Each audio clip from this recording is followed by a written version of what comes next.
Yo, still bills, what's the deal, man? Yo, peep game, man. I want to talk about something, man. I gotta speak to this youngin artman, man. And just how chaotic his behavior and it's become on like these social media platforms, man. I'm not mad at him being being a man of the people. I'm not mad at that at all. I think that's a beautiful thing. I think it's dope. It's something that's needed, most definitely, as it pertains to black people. We're just the most splintered people on the planet. We just can't find a way to galvanize ourselves to gain any more traction politically in society. So I think it's a necessity that that cats like him are around. You dig? I just think a lot of his talking points is kind of centered around somewhat controversial dudes. Which black nationalism is controversial in itself because of how unsettling the topic is. Anytime black people get to a point where they want to be excluded from all other political parties, and they just want to do for self, it's met with some sort of it's met with a lot of resistance. It's agitating to the masses because that's just not what people are used to as it pertains to us. We're used to being the ones we're inclusive of everybody. Everybody can be down with our movement. Everybody can leech off of the policies that was allegedly set aside for us. We're just inclusive to every damn body. So the mindset that he's garnered already, just black nationalism, just being separatist, and not separatist in just as far as your living spaces and nothing like that, but just your political affiliations and shit. It's already problematic as is. It's already problematic as is. It's just the individual that he follows is because I follow him. He has good information. Tariq Nasheed, he has good information, but it's just with him, the jokes and everything he did. Like when you kind of spearhead a movement, people go off of your energy. So with his energy, it kind of revolves around a lot of jokes and teeing off and shit, and just kind of being a dickhead, man. Like every time he talks about Africans, I smell some Jollof. He talks about a Jamaican, some oxtails. They with that non-FBA wig. It's just always something like that. It's insidious. But a lot of people who are following you, they're following in your footsteps. And not everybody is a jokester. So instead of being a jokester, it turns into a sense of cynicism. And so, but the thing is, he's not the first one to start, to really drive home the point of black people separating themselves politically. He's not the first one to do that. Claude Anderson has been championing that for years. But the thing is, with Claude Anderson, he's a lot more mature in his talking points and in his speech. He doesn't have to cut you down to check you. He's a lot more politically astute than the majority of these cats out here. I mean, shit, man. It wasn't Reagan. I forgot what campaign he worked with. So he has a deep understanding of politics. So he knows what's up, man. But the point is, he's been championing that mindset for years. He's been wanting black people to stop calling yourself African American. You're here in America. Geopolitically, you are American, so you need to get certain set-asides for you as a black American. He's been championing that for years. But Tariq has the bigger platform, and because he's a lot more controversial and with his talking points, he's the one that's being spearheaded as far as this movement is concerned, man. And that's who Artman kind of falls up under. You could tell in his talking points, FBA, we didn't flee, we stood and we fought. That's a Tariq Nasheed talking point, and there's truths in it. We haven't fled. There's nowhere for us to go. honestly, I mean, they tried the shit with Liberia. It turned out to be it wasn't on the up and up, man. I mean, shit, the Americas bought that land in Africa anyway. We're being mistreated in America. What the fuck you think is going? They not gonna mistreat us in Africa on their own land that they bought? The fuck? So, I mean, technically there is nowhere to go. We're not wanted in Mexico. They don't even treat the 2 million Mexicans down there who are of immediate African origins. They hide them. They don't even acknowledge them. They're just now starting to acknowledge them. Where we gonna go in bulk? Where we gonna go in bulk? So there is nowhere for us to run. So we have no other choice but to stand and fight. And we shouldn't have to run nowhere because we built the fucking economic base of this country. So I'm not mad at I'm not mad at him honing the ideologies that he's honed. It's nationalism, man. It's nation building. I see nothing wrong with that. I see nothing wrong with that. But the problem comes into play with how demonstrative your talking points get, man. Every time you speak on a Canelo Alvarez, it's met with a certain level of bigotry. There's no way a white person can get away with saying, or any other person, any other nation of people can get away with saying the shit that you say about Mexicans, that they couldn't say what you say about Mexicans about black people, because that would be problematic. That would be problematic. It's always digs that you're taking at Canelo. And now, granted, I mean, the Reynoso gym hasn't necessarily made it easy on themselves. Canelo with the clenbuterol, even though he was clear to that, and it was in trace amounts. It wasn't in shit. It wasn't in the type of amounts that was, that coincided with consumption, in the sense of just, I'm just gonna consume this particular substance right here to cut weight or whatever. It didn't align with that. It didn't align with that. And not to mention, there's a multitude of other Mexican soccer teams who have been found with traces of that shit in their system as well. It's in the meat down there. You can't deny that shit. Nonetheless, he did get caught with it, so that's a stain on his jacket for the rest of his career. It's a stain on his jacket. And then Oscar Valdez turns around and does this shit with it. It is a head scratcher. It most definitely is a head scratcher, man. But when somebody is cleared of that, I thought Oscar Valdez should have been stripped, and he shouldn't even have been able to. He should have been able to do it, to participate in that. But they move how they move, man. But whatever with that. As far as Canelo, he was cleared of that, and everybody wants to cite Victor Conte, and Victor Conte is the dude who came out and said, "Nah, I don't believe that Canelo Alvarez cheated." He said that. He said that. So it gets to a point where it's just like, all right, bro, this shit is kind of getting OD. You're consistently clapping at Mexicans, and as if Mexicans, they're supposed to get offended. And when you go on these tangents that you go on social media, it causes a certain reaction out of whites and Latinos. And in their mind, it's like, oh, well, you're attacking me, so I'm going to attack you. And just completely disregard the fact that when you say some insidious shit about him, you saying that shit about every other black person. These Mexicans and Latinos get on his live feeds and call him all type of niggers and shit. That shit is not cool at all. However, you do manipulate that type of energy when you present the certain talking points that you present. It most definitely comes off as insidious. It's not.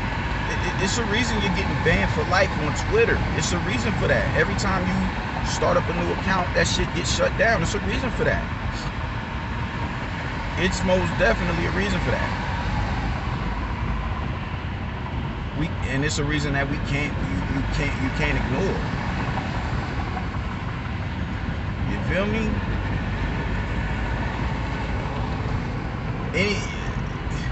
It's a certain level of responsibility that comes with this, this way of thinking. It doesn't have to be. It doesn't have to be insulting. You can kindly let people know. No, I'm not. You can kindly let a white person know, nah, homie, you're not invited to the cookout. I don't give a fuck how down you are. I don't know. It's not happening. You're not invited to the cookout. You can kindly let a Latino know, no, it's not a black and brown issue. It's a black issue. And you can kindly give them the reasons as to why it's a black issue and not a black and brown issue. You don't have to get OD ignorant with shit, man, just to, prove that you stand in solidarity with your people. And even with him bringing up Jamal Charlo and trying to, make parallels between what happened with Canelo, and I don't even know the story of what happened with Canelo, and I don't know. I don't know, and so I can't speak on that as far as him allegedly catching a body or all that. I don't know. Even there's people who have spoken on it, and I can't say they shut him down because I simply don't know.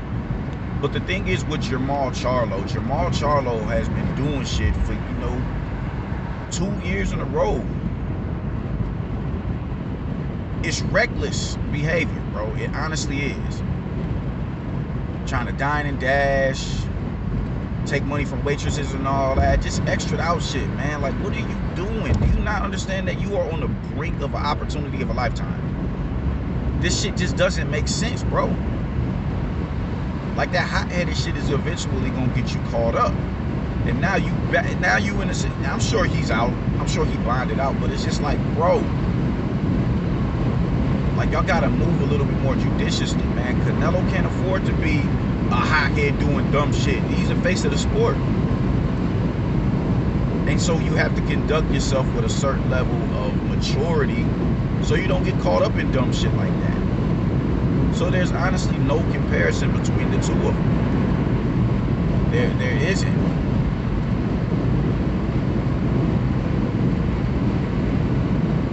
A lot of these times, these dudes clap back at you because they are, to a certain degree, being attacked. You are attacking them. You are attacking them. And it does get old when you can't be critical of a fighter without being deemed racist. That is goofy. That's goofy. Because you don't think Charlo would beat Canelo, they're racist? Because Demetrius Andrade has had an underwhelming career, you're racist? No, bro. No, y'all, no. This is the problem when you try to conflate certain issues socially with boxing. This dumb shit most definitely happens in boxing. Let's not get that. Let's not act like, oh man, we in a race. We're not. But everything isn't. You can't chalk everything up to racism, man. You got to be a little bit more mature in your, in your ideologies and your way of thinking. Somebody telling you Charlo isn't beating Canelo isn't racist. And if a black person says it, that doesn't make it cool.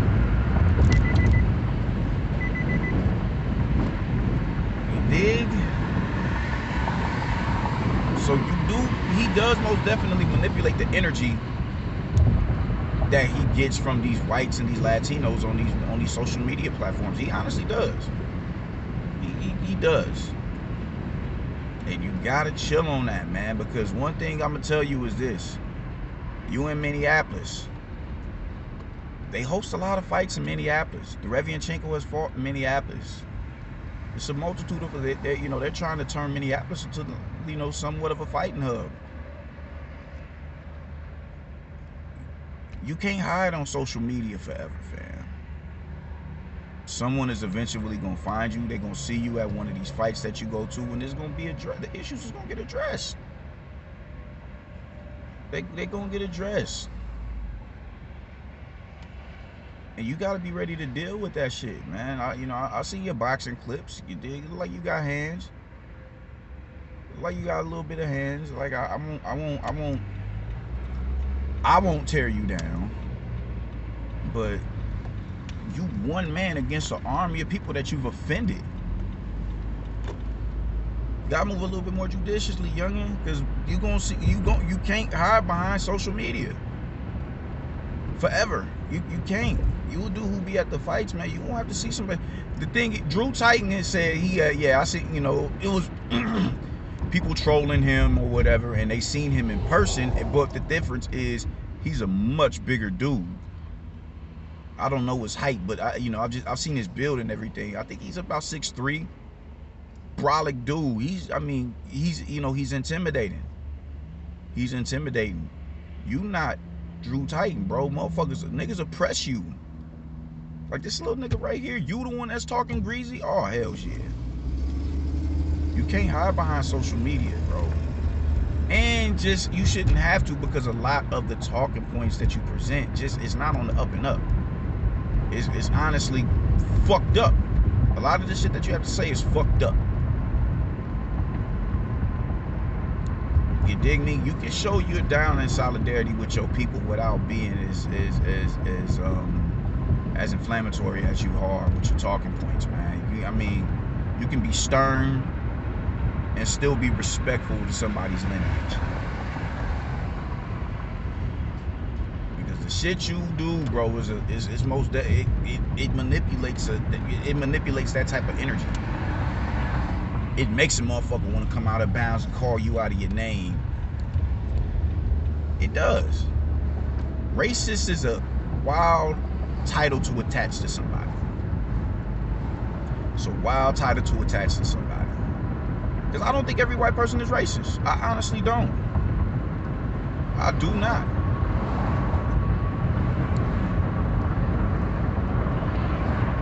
And if they are, I'm calling them out on that shit. But it's boxing talk, dog. Like, it's boxing talk. I'm not telling you to just keep it boxing and don't speak on racism at all. No, when racism presents its ugly head, you speak on that shit, man. But let's have a mature talk, a mature dialogue on boxing. A mature and positive dialogue on boxing. Let's talk about skill set and why one is better than the other. Without you bringing up PEDs, without you bringing up tea, without you bringing up, oh man, this is what, Mexicans, this Mexican. I get it. I'm not justifying them Mexicans and them other Latinos getting on your platform calling you all type of niggas. I'm not justifying that at all. Fuck them motherfuckers. But you do manipulate that energy when you consistently attack their nationality. You're not completely innocent in this. The only thing that you're not doing is you ain't calling them, you're not calling them the derogatory epithets that they are calling you. That's the only difference. But you are manipulating a certain type of energy. You are drawing that out of them. And if it's in them, I'm glad you're drawing it out of them. If it's in them. If they bigoted like that, I'm glad you are drawing that shit up out of them. Most definitely. Most definitely.